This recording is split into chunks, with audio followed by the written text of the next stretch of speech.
Hola, chicos, chicas. En este video vamos a revisar los conceptos y operaciones más comunes que se realizan con vectores, además de ver qué son los vectores, y una nueva clasificación de magnitudes que estos agregan. Entonces, bueno, hasta ahora teníamos las magnitudes que son solo números, es decir, son magnitudes que quedan completamente definidas por su magnitud, por un valor.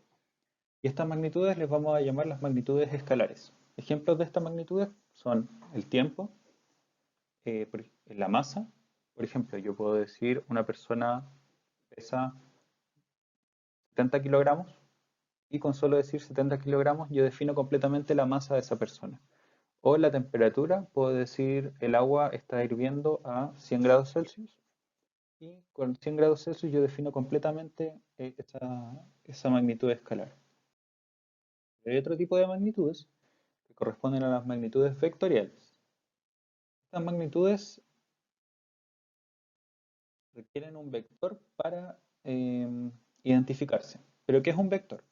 Un vector es esto que ven acá al lado derecho. Es un elemento geométrico que tiene unas ciertas propiedades. Las propiedades son una magnitud que corresponde al largo del vector. Tienen un punto de origen o punto de aplicación que corresponde a el punto de donde parte el vector. Tienen además un sentido que corresponde hacia donde apunta el vector y una dirección, que la dirección corresponde a la inclinación del vector con respecto a algún eje. Por ejemplo, puede ser una dirección vertical, una dirección horizontal, una dirección en 45 grados. Yo podría tener, por ejemplo, un vector en una dirección horizontal y luego tengo que definir un sentido y puedo decir que es a la izquierda. Para identificar un vector vamos a usar esta notación, acá, que es poner una letra, que será el nombre del vector, y una flecha, que representa que es una magnitud vectorial. Bueno, ejemplos de este tipo de magnitudes corresponden a la fuerza, por ejemplo la fuerza de gravedad, o la aceleración. Vemos el ejemplo de la fuerza de gravedad. Yo puedo decir que esta fuerza tiene una cierta magnitud, pero además debo decir cuál es su dirección, que en este caso sería vertical, y su sentido, que en este caso sería hacia abajo.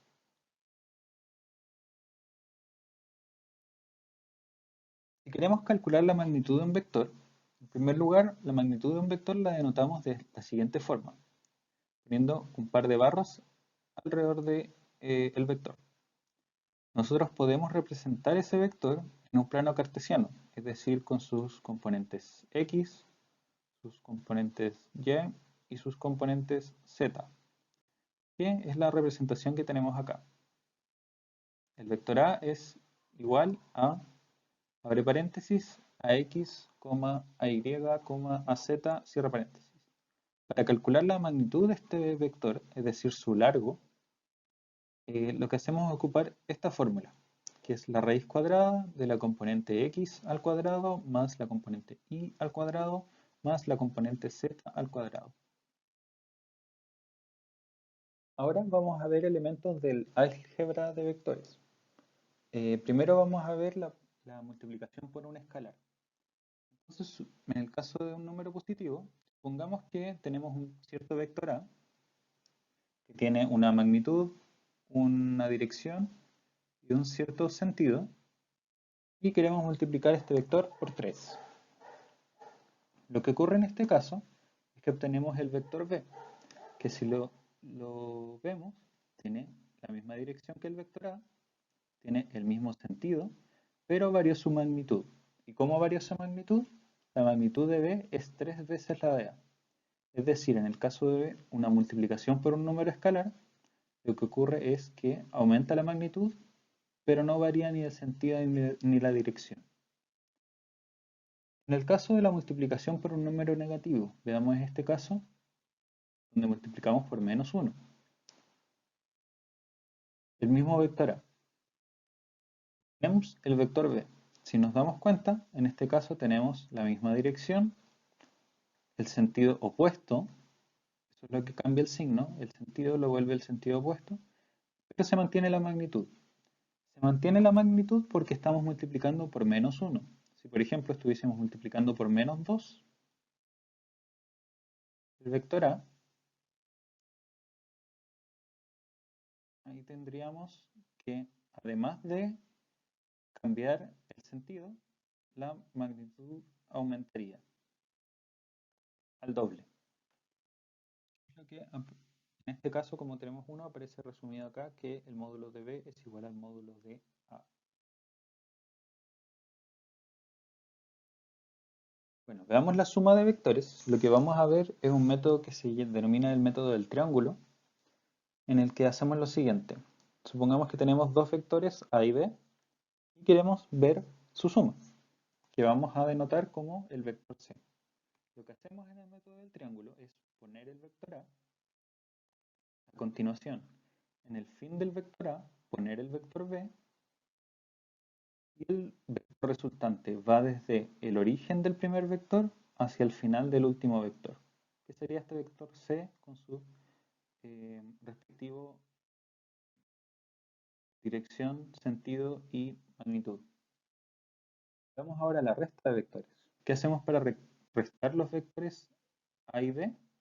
Lo que hacemos es convertir esta resta en una suma. ¿Y cómo hacemos eso?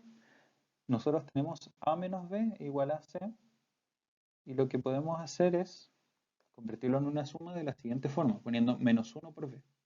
Como ya vimos, lo que hace el menos 1 es cambiar el sentido. O sea, ya no tenemos el vector B apuntando hacia la derecha, sino que tenemos el vector menos B apuntando hacia la izquierda. Luego aplicamos el método del triángulo, ponemos el vector A, ponemos el vector B, y el vector C va a ir desde el inicio del primer vector, o sea acá, hasta el final del último vector, que sería el final de menos B. O sea, nos da el vector C. Tenemos dos ejemplos. El primer ejemplo dice, en la siguiente figura, el vector es el vector resultante de, y nos dan una serie de sumas. Para resolver este problema, lo que vamos a hacer es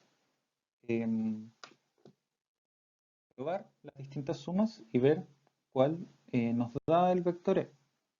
Partamos por la letra A, ponemos el vector G, luego el vector D, trazamos el vector resultante desde el origen de G al final de D, y nos da el vector R, que no es lo mismo que el vector E, por lo tanto la alternativa A no es. La alternativa B nos dice F más C más D vectores. Entonces ponemos el vector F, luego el vector C, luego el vector D, y el vector resultante va a ir desde el inicio del primer vector hasta el fin del último vector, que sería este vector R. Como nos podemos fijar, el vector R tampoco es el vector E. Entonces esta alternativa tampoco es correcta. Probamos la alternativa C, G menos D. Ponemos el vector G, tenemos que restar D, por lo tanto tenemos D, multiplicamos por menos 1 y lo ponemos a continuación del vector G. Y vamos desde el inicio del primer vector, acá, hasta el final del último vector. Y ese efectivamente es el vector E, por lo que nuestra alternativa correcta es la C. En el ejemplo 2 nos dicen, a continuación se muestran dos vectores perpendiculares, vector U y vector V. Si el módulo de U es 8 y el módulo de V es 15, entonces la magnitud del vector resultante de la resta de ellos es. Nos dan una serie de alternativas. Hay dos cosas importantes que tenemos que notar acá.